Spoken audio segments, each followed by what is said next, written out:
and welcome to this Fleet Europe webinar supported by Visa. Over the next 45 minutes or so, we will explain how open-loop payments are reshaping fleet management right across Europe. As businesses electrify their vehicles, fleet managers need a new set of tools to control the day-to-day costs of running both their legacy ICE vehicles and the new battery-powered vehicles. These tools have to deliver better visibility of expenditure, tighter control of spend, and simpler compliance. This webinar brings together 4 experts who'll cut through the jargon to give you a clear view of how virtual cards, integrated platforms, and real-time data can help you manage this complexity and help you support your customers to manage this complexity. At the end, there'll be an opportunity to ask the panel questions, so please post any questions you have in the comments section. Now, first things first, I'd like to ask our panel to introduce themselves and give a brief overview of their companies. So if we could start with you, Jerry. Thank you, Jonathan. Hello, everyone. Thank you, Jonathan and Fleet Europe, for hosting us. And hello to everybody watching this webinar. I'm Jerry Couris, Director at Visa for Fleet and Mobility in Europe. I lead commercial relationships with clients, issuers, oil companies, charge point operators, and enablers who are looking to innovate in the fleet space. Prior to Visa, I spent 15 years in the fleet industry working for a number of different vehicle manufacturers such as BMW Group and Fiat, leasing companies such as Alphabet, and vehicle finance providers. We all know very well that the fleet and mobility industry is undergoing a significant change, and Visa is playing a leading role in that transformation. So I'm very excited to be part of this conversation today and explore some of the challenges and opportunities in our industry. Thank you, Jerry. And now if we could head to Finland, Markus. Hello, everyone. My name is Markus Kalela, Head of Fleet Fuel and Mobility at Enfuce. Enfuce is a leading European card issuer processor, helping especially the likes of fleet management companies, fuel retailers, mobility operators in launching rich card payment products. Happy to join you all during this webinar. Looking forward to an interesting conversation. Thank you, Markus. And over to you, Kasper. Thank you, Jonathan. Hello, everyone. My name is Kasper Laursen. I am the Chief Sales Officer here at Cardlay. Cardlay is a spend management company, and we provide a client-facing interface to commercial fleet mobility card issuers, enabling their clients to manage everything around cards, issuing and controls, and also the downstream reconciliation and expense management, reporting, and VAT reclaim. Thank you. Happy to be here and look forward to the webinar. Thank you, Kasper. And now to Milan, Italy, and Carolina. Good morning, everybody. Thank you, Jonathan, and thank you, Fleet Europe, for this opportunity. My name is Carolina Solcia. I'm based in Milan. I have a background as a chemist. I work in the semiconductor industry for 15 years before moving to renewables and finally founding Route220 in 2015. Route220 is the parent company of Fleet220. We've been in this electric mobility market since 2015, so it's 11 years now that we deal with it. We have been managing a fleet during their evolution towards the electrification. We kind of created the energy card to be able to charge anywhere when you travel, as well as you do with fuel card when you have a company car. So this is our experience since the last 7 years, and we are happy to discuss this innovation today. Perfect. Well, welcome to all our panelists, and thank you for joining us today. So, Jerry, just to set the scene, what challenges are fleets facing in their efforts to control the sort of fuel and energy spend, given that the modern fleet's got this mix of petrol, diesel, plug-in hybrid, and battery electric powertrains? Yeah, thank you. Great question. And we all know that the fleets have transformed over the last few years, have become even more complex. So fleet and mobility for Visa is an industry of strategic importance. We're a team of not only payment specialists, but fleet experts. And we regularly talk to fleet drivers to understand their challenges and their issues. And we run various types of research to kind of shape our product design. So our research shows that a typical fleet driver uses more than 3 types of payment cards for their fuel and mobility needs. So typically a driver would have 1 or 2 fuel cards, they will have multiple EV charging cards, and they will all use other regular payment cards for other expenses. So all of that becomes an absolute nightmare for reconciliation in the back end. And also security and fraud are major challenges fleets are facing, and that Visa can help massively with. The other challenge is the lack of digital capabilities. So obviously as consumers, we are used to pay using our digital wallets, so Apple Pay, Google Pay. Currently, this is missing in the fleet industry. So again, this is another area that Visa innovates and specifically can help fleet customers with. So vehicles are changing, the requirements of drivers are changing, they become much more complex.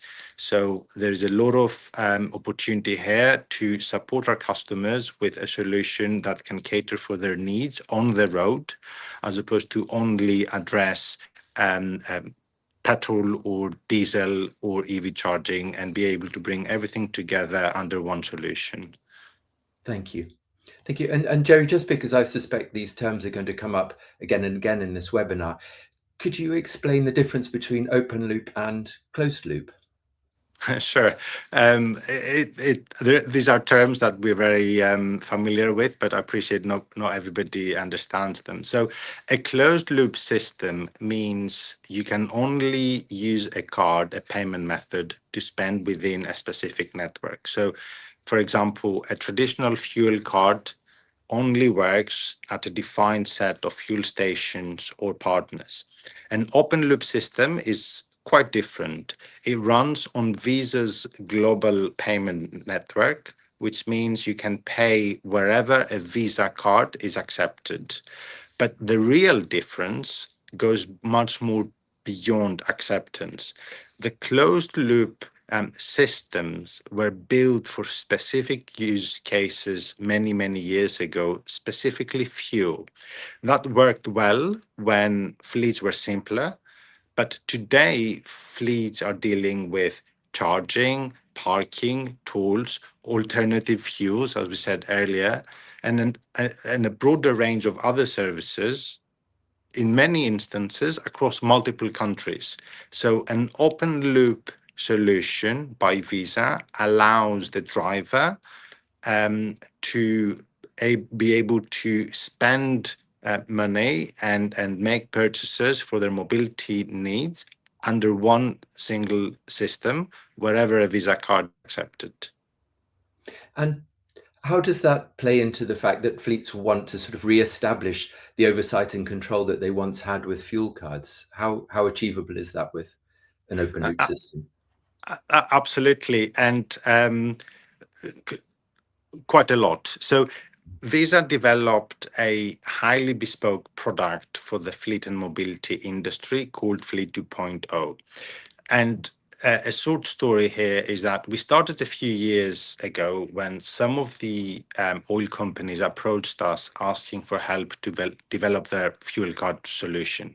So when Visa built the Fleet 2.0 product, we built a product that as a minimum is able to deliver all of the traditional capabilities of a typical fuel card. And then we went beyond that. We added so much more. So we were keen to ensure that whatever a typical fuel card does today, we are able to offer it to our customers and then offer so much more beyond that. So the core of the offering, the core of the Visa Fleet 2.0 product ensures that customers and oil companies or issuers are able to offer discounts. So it has the functionality to incorporate discounts. We have functionality to have very advanced product restrictions, spend restrictions, and controls. This is very important in the fleet and mobility industry. And we also have the ability to pass on and consume what we call enhanced data. So typically this is not type of fuel, is it petrol, is it diesel, number of liters, price per liter, and all the rest, plus VAT information in order for the fleet manager and the fleet driver to be able to claim back the VAT, which is really important again in this industry. On top of it, what we're also able to deliver is what we call prompting in this industry. So when a card is presented at a merchant, at the petrol station, usually in this industry, you're being prompted to insert some of your information, such as your vehicle registration number or the mileage that you've done. So again, our product has the capability to do all of that. Now, that is the core, the minimum, the basis of the Visa Fleet 2.0 product. But we went much more beyond that. So we've developed additional expense management capabilities and reporting. We have the capability to for the card to be used for electric vehicle charging, support fuel as well as non-fuel purchases with the required spend controls and product controls. We have all of the digital capabilities that we built on top, Apple Pay, Google Pay, capabilities for instant issuing, digital wallets, and above all, regulatory compliance, which doesn't exist in the old world. So on that, you have also advanced card security, with a Visa card being a very secure card. And then the ability to manage fraud and prevent fraud, which is very important. So again, in terms of managing all of those, having all of those tools, we made sure that the basics are there, and on top we build so much more. Thank you, Jerry. Casper, if I could come to you, a lot of fleet operators will tell us that they struggle with reconciliation and compliance. So what needs to happen behind the scenes to make this process seamless and easy? Well, from all of the missing information afterwards. So finance teams often have the transaction in one system, they have a receipt in another system, and they have the vehicle information in a third system. The opportunity is to connect these data sources automatically. So when the payment arrives, the platform should automatically request a receipt, enrich the transaction with the fleet data, match the VAT information, apply the company policies, and prepare the accounting entry before anyone at finance even sees it. And here we see especially artificial intelligence, AI, is also beginning to play a big and important role in extracting these different data, identifying missing documentation, and also help classify expenses automatically. Ultimately, from a Cardlay point of view, reconciliation should become the exception rather than the daily workload. And looking beyond payments, where do you see the real value being created in terms of additional control and expense management?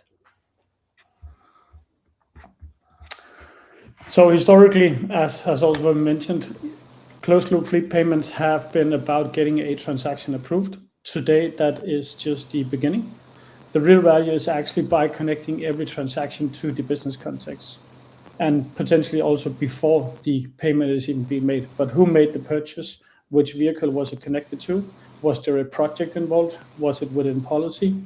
Does the VAT need to be recovered? And so forth and so on.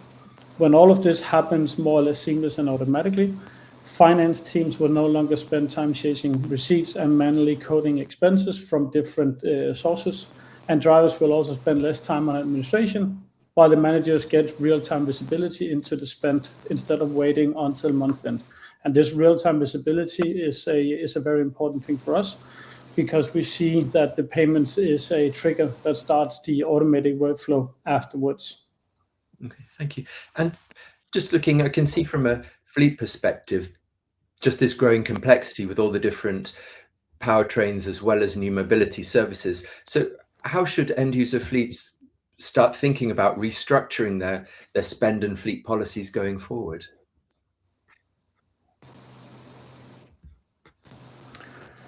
Yeah, so today, as mentioned, fleet is no longer just about fuel. Today, a single driver may pay for charging, fueling, parking, tolls, hotels, maintenance, car washes, etc. And all of this happens during the same business trip.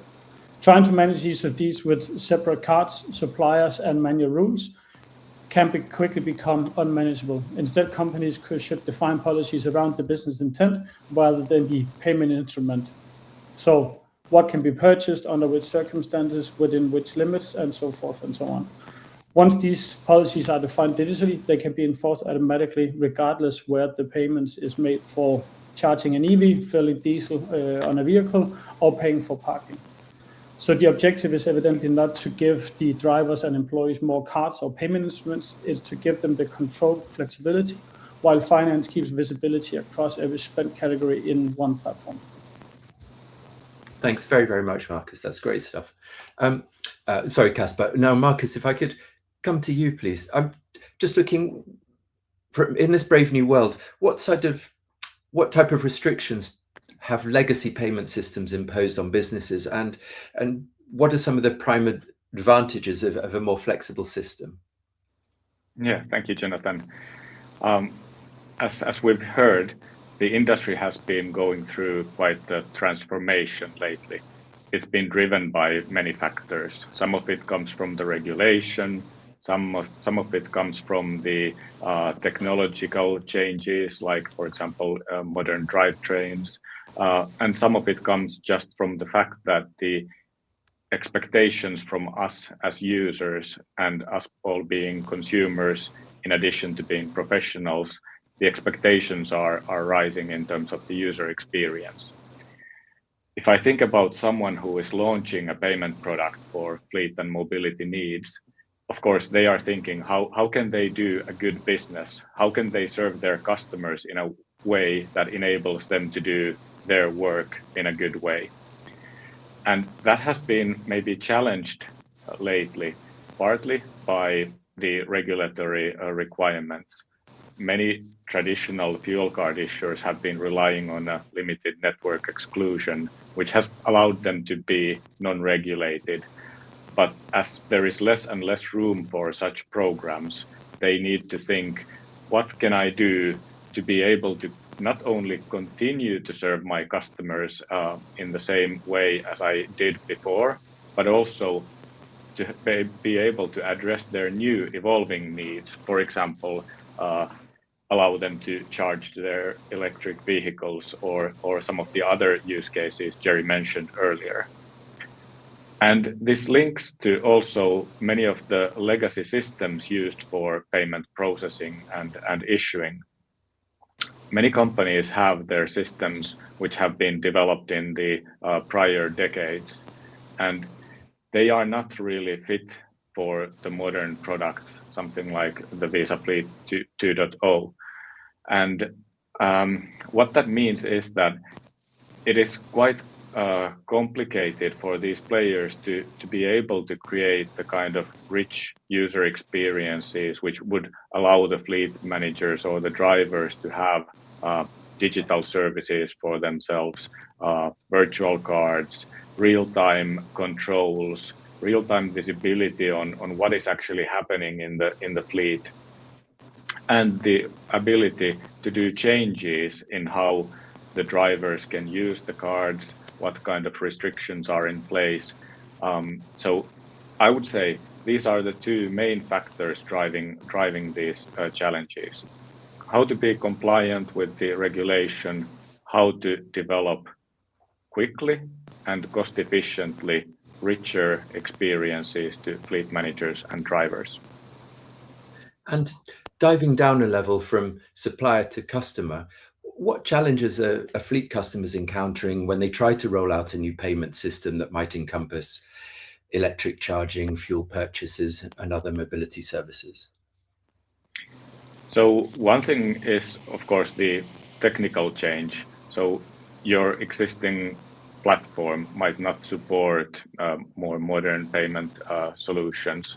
And then if you start patching it by maybe doing something on the side or putting a little bit of duct tape here and there, it becomes quite complex to manage, and the overhead of maintaining such a system landscape easily becomes very, very complex.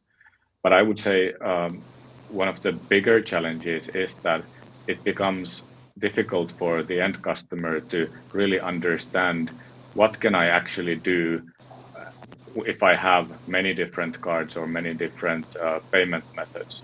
And for that reason, we see increasingly companies opting to go to a direction where they have one payment instrument which can cater for all the different needs their cardholders, i.e. the end customers, have. But it becomes with some sort of business challenges as well. So if you include more use cases, more spend categories compared to what you had traditionally, you have to be also prepared to understand what that means for your backend processes, for your finance processes, for your customer support, who might need to understand not only what happens on a fuel forecourt, but also what happens on a charging point or somewhere else. Things which are not rocket science, but they are new, and therefore it's good to recognize those early on and be prepared to address them as part of this kind of a transition. If we were to rewind sort of 10 or 15 years, fuel card was a physical plastic card. How today should fleets decide between a physical card? You hear of drivers with any number of RFID cards to try to access different charging networks, and virtual cards. How does that work? Yeah, that's a good question, and I think the short answer is that you don't have to decide either or. Both are available, and it can be easy to have a program where you can decide what is the user who benefits more of a virtual product and who are the ones benefiting from a physical product. And it's about understanding really your customers and their life. What does the ordinary day look like, and which type of a product fits them better? More and more we see our customers wanting a virtual product, mostly because they want to enable digital wallets. And the reason for that is that we become used to it as consumers. Another important factor is that it's quicker. So you get a new customer, you get a new driver. If you can enable their use of the card in a virtual form, you don't have to put them in a position where they wait for days or sometimes even weeks to get that plastic. But you can tell them through a mobile application that the virtual card was issued right now, and you can start using it immediately, which is of course a far better end customer experience, but also from a business perspective, something which enables you to onboard the customers and have them really use your product much more quickly. That's perfect. Thank you, Marcus. Now, Carolina, sorry for coming to you last of all, but you're very close to the day-to-day needs and reality of fleet operators. I just wondered, what's changed most from your perspective in the last few years? Yes, well, as I said, we've been managing fleets which wanted to electrify. So basically, we've been providing services to the electric cars in the fleet. And we have been doing this with the RFID card based on our services that could be used all over Europe.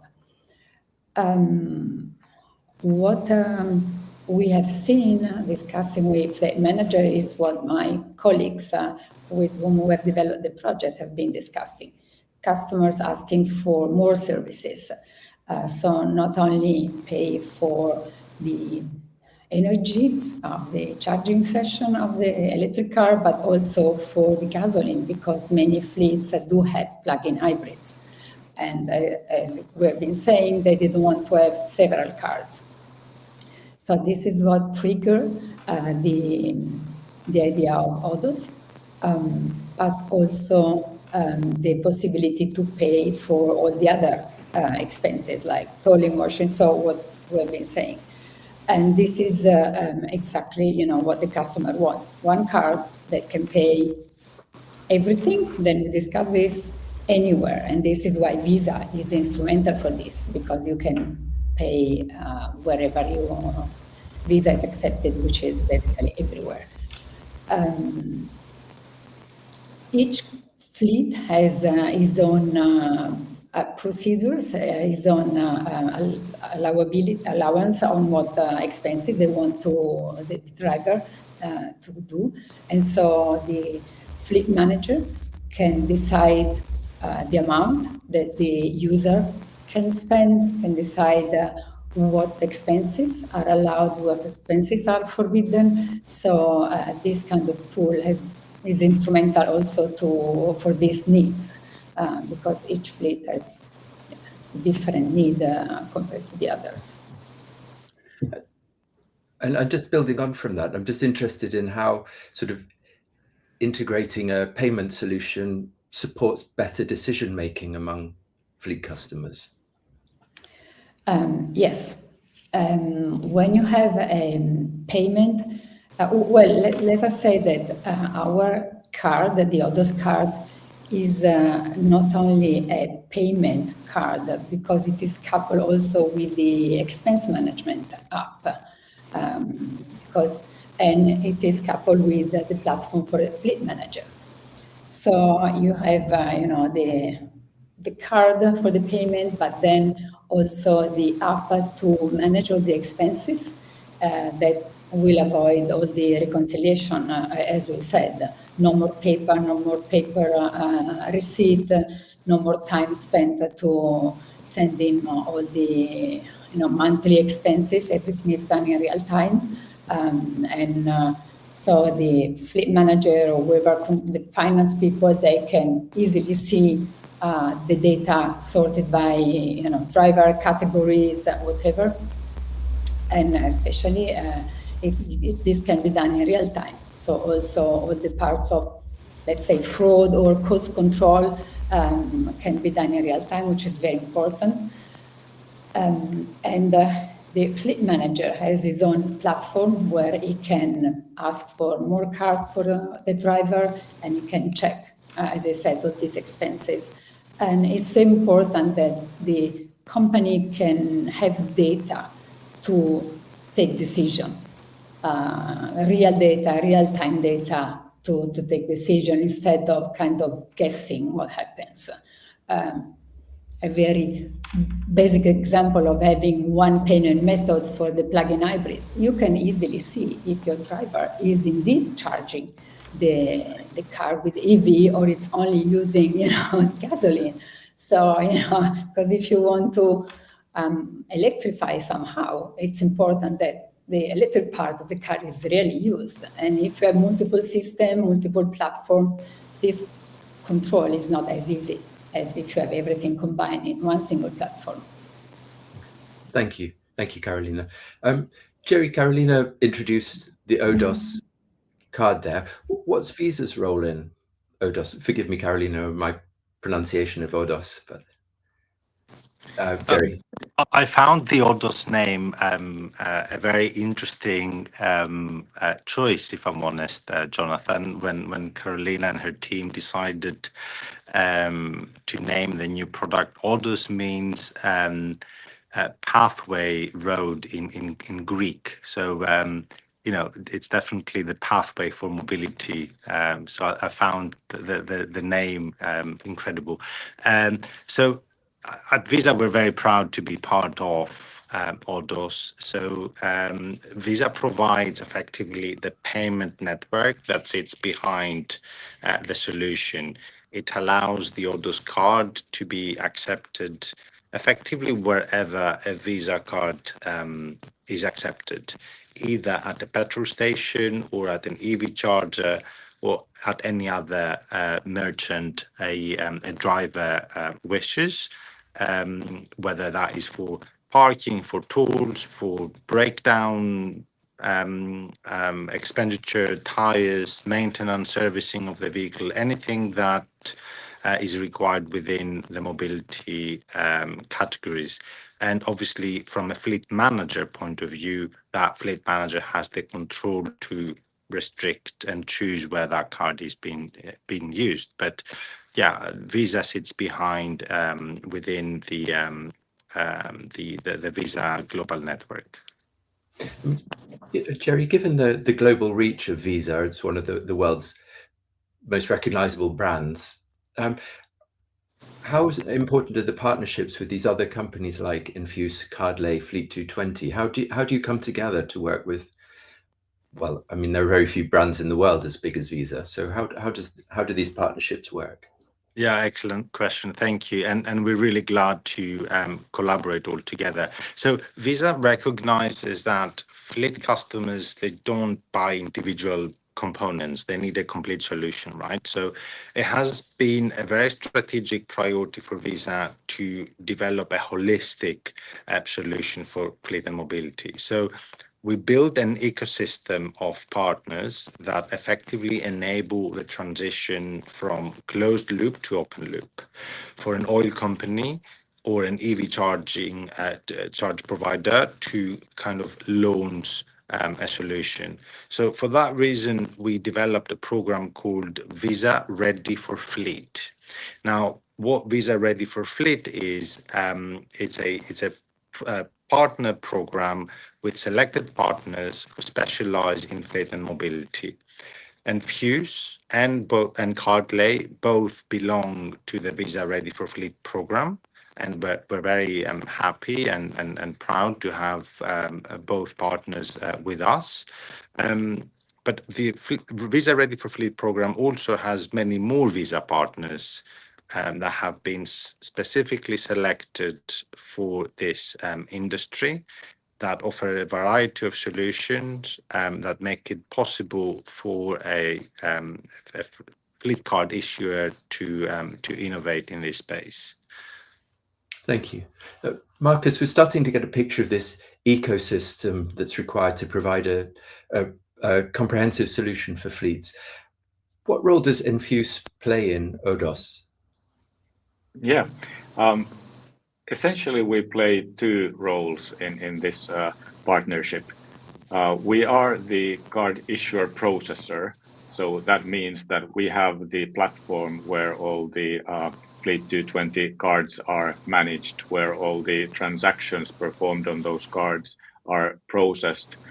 So that's essentially the technical part of enabling Fleet220 to serve their customers with this kind of a payment card. The other part which Enfuce has is being the issuer. So as a EMI, electronic money issuer, and as a principal member of Visa, we enable the actual issuance. So we have that regulated role as an issuer, so that Fleet220 does not have to go through all of the processes to become the regulated entity. They can focus on the core of their business while we take care of both the technical and regulatory aspect of enabling such a product. Thank you. And Casper, I suppose the same question to you really. Where does Cardlay fit into this jigsaw of a solution? Yeah, it is quite a number of pieces of a puzzle here. Cardlay's role in this is that we are an orchestration layer on top of the infrastructure, meaning that we sit on top of the issuer processor Enfuce and on top of Visa, and also essentially on top of Fleet220, where we enact as a customer-facing interface, both web and mobile, in which we enable the companies of ODOS to control everything around their cards, meaning issuing them, enabling the different controls on these cards. So there can be geo restrictions, that can be monthly limits or daily limits and so forth and so on. It is the actual distribution of it, so virtual cards directly into mobile apps available for the drivers, as an example. And it is also the post-transaction experience, meaning the expense management. So full reconciliation program with all the bells and whistles, meaning that there we can then layer in the enhanced data from the transaction flow via Visa, and we can also layer it in via other sources, meaning that in time it will be a holistic solution that can cover these different requirements that some of the closed loop companies will have and will also require in this new open loop world. Secondly, we can also layer in other aspects on this, so reimbursements, we call it out of pockets and so forth, where we facilitate other flows as a part of the holistic solution, so that we cover the company's spend needs across the board. Another example could also be loyalty programs and other things that could be quite interesting to look into, as this is a main driver within the current closed loop world as well. Perfect. Thank you, Casper. Now, unsurprisingly, with a panel of experts, we've had a whole series of questions come in, and one of them relates almost perfectly to what Casper's just been saying about, well, at least in a twin direction. So the questioner asks, loyalty programs are a big part of fuel card / energy provider marketing solutions. How's this going to evolve in corporate mobility? Who'd like to take that first? I can start. Okay. I would say that especially in the corporate mobility, and if you think about already a traditional fuel card, a big part of that is actually to be the loyalty link, to be able to recognize who your customers are and to be able to serve them in a way that your relationship with the customer needs. So that's very much there in the core. What I would say is challenging now for some of the players, especially in EV charging, is that as there is the regulation that charging point operators have to install the EMV card terminals on the charging points, that probably will increase the amount of usage of payment cards, bank cards. And of course, the threat there is from the CPO perspective, how will I continue to recognize who are my customers? How can I continue to serve them in a way where I know who they are, what they need? And that's something of a challenge. But then if you recognize that you can actually be the one providing that direct customer relationship by launching your own payment product, you will continue to have an efficient tool for managing that loyalty. Perfect. Thank you. Now, there's another question here that I think would probably be on the minds of a number of fleet managers. And it says, we know that magstripe fuel cards are not secure, but how secure are RFID cards? And then the questioner goes on to ask, we don't hear a lot about fraud in relation to EV charging, but does that mean it's not happening? Jerry, any thoughts on that? I've got a few thoughts happy to share, and also I would be interested to hear Carolina's view as well, as they operate specifically in the EV charging industry. Fraud is indeed a massive issue in this industry, particularly in the fuel industry. We see very high levels of fraud, especially when there is a magstripe card that is very unsecure, can be cloned easily. So the fraud is huge there. And through our different customers and clients, we have seen a major reduction in fraud when traditional magstripe cards are being changed over to a Visa secure payment method. Now, on the EV charging, it's a relatively new industry, but I think we need to remember that fraud has a number of different aspects and elements to it. Cloning a card or a payment method is one type of fraud, but also using a card or a payment method for to charge a third-party vehicle is also a type of fraud, right? So if I get my corporate RFID card to charge my car when I drive around for work, and then I use the same card to charge my second car at home, that is another type of fraud. So the type of solution we're putting together has a number of different checks to ensure that fraud can be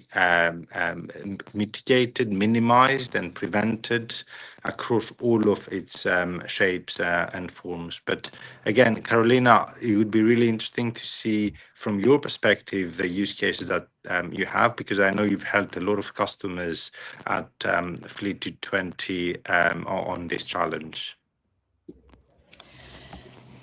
Yes, so the RFID card is not a card on itself. It's only linked to an account that it's carefully monitored because it's linked to a phone and it's linked to a person. So, for example, in EV, where the RFID is one of the main methods to charge your car, you can put a lot of checks that, if you already see a session started with RFID and then you see another one very soon or in a different part of the world, that you can trigger a lot of the alarm, so you can stop this immediately. For example, the other fraud that Jerry was mentioning, using the RFID to charge, your friend's car.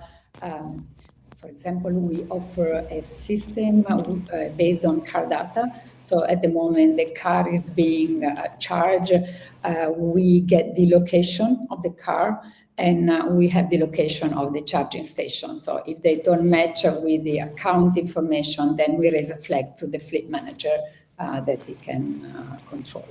So there are frauds, but the industry is old enough. We have been studied all the possibilities, and we do have a lot of alarms flagging out when it happens.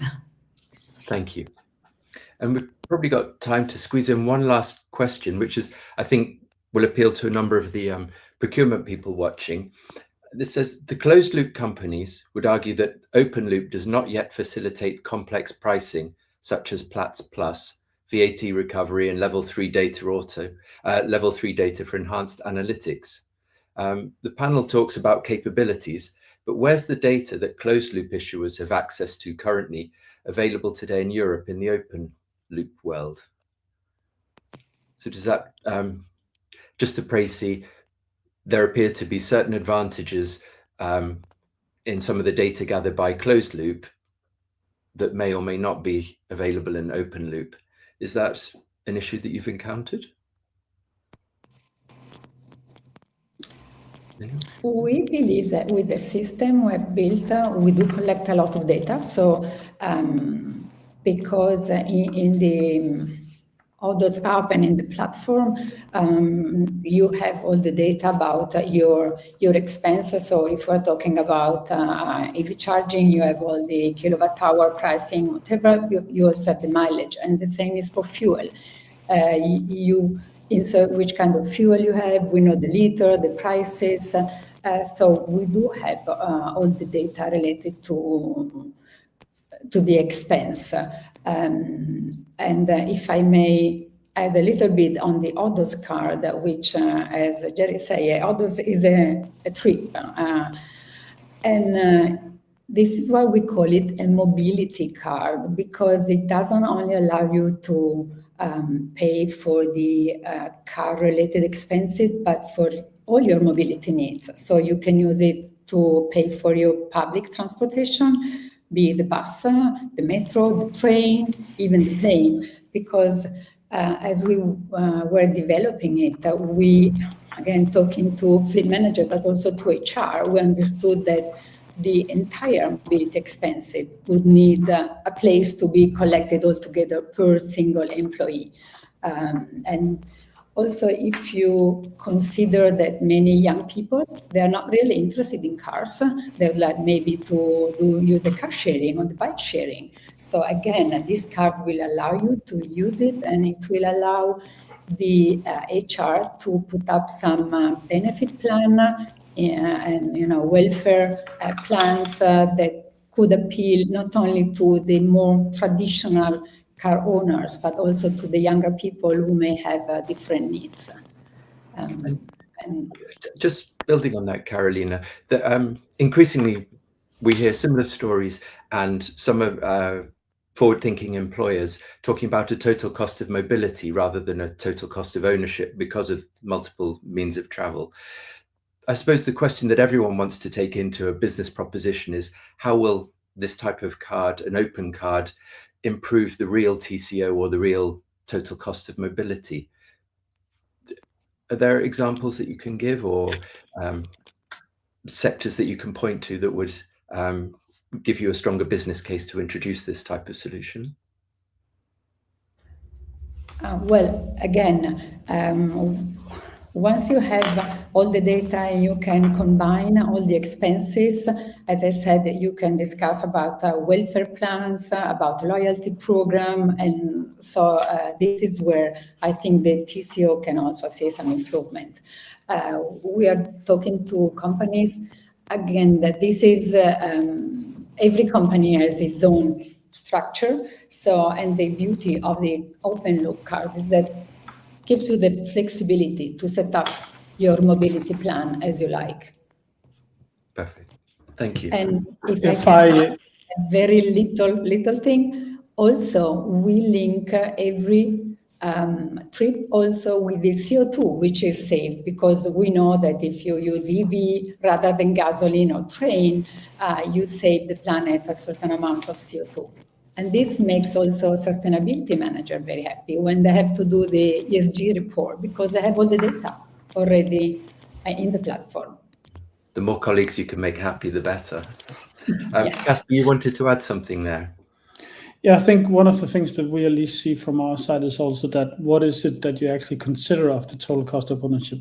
Because typically when we have the discussion between closed loop and open loop, it is very tied into the rebate structures on fuel and so forth within the closed loop world, where they are obviously guided towards the station that has the cheapest price, right? But when we consider everything into one and look into the reconciliation processes of all of these different payment instruments that Jerry mentioned in the beginning, it becomes quite cumbersome. So we believe that when you look at the complete total cost of ownership, including all of the downstream reconciliation, VAT reclaim, and so forth and so on, the open loop card is the winning bet. But at the same time, Jonathan, if I may add, without losing the capability of the discounts. So the Visa fleet product does have the capability to for an oil company to pass on any discounts that they do wish to pass on to fleet drivers through our solution, exactly the same way that they do in closed loop today. So that capability is retained when migrating over to the open loop world, which is an additional benefit to the total cost of ownership. Thank you. Marcus, is there anything you would like to add there? Yeah, I would maybe reinforce the message of the value of having full visibility on all the relevant expenses in one central place instead of having sort of siloed data, because that brings the one who is in control much better way of really knowing where the cost is and what would be the place where optimization might be needed. And then the other part would be the real-time information, which Carolina brought up earlier. So if you know immediately when something unexpected is happening, you can also react immediately and thereby reduce the possibility for continued misuse. And that will, of course, be shown very positively in the TCO. Perfect. Thank you. Well, it just leaves it to me now to wrap up. It's been a fascinating investigation of, I think, technology that we'll all be using in 5 to 10 years' time. So to get 4 experts talking about this right at the outset, I mean, feels at the outset to us, I'm sure you've been dealing with this for months and years. A long time. For a long time. But anyway, it's been a real treat to gather you together. Thank you so much for your contribution. Thank you for your questions, and to everybody who's watched. And it just leaves it for me to say thank you again to our panel, to Marcus, to Casper, to Carolina, and to Jerry. And if you'd like to rewatch this video, it will be posted subsequently on YouTube, so you'll be able to catch up and take more notes. Thank you, everybody. Thank you. Thank you very much. Thank you, Jonathan. Bye. Thank Thank you. you.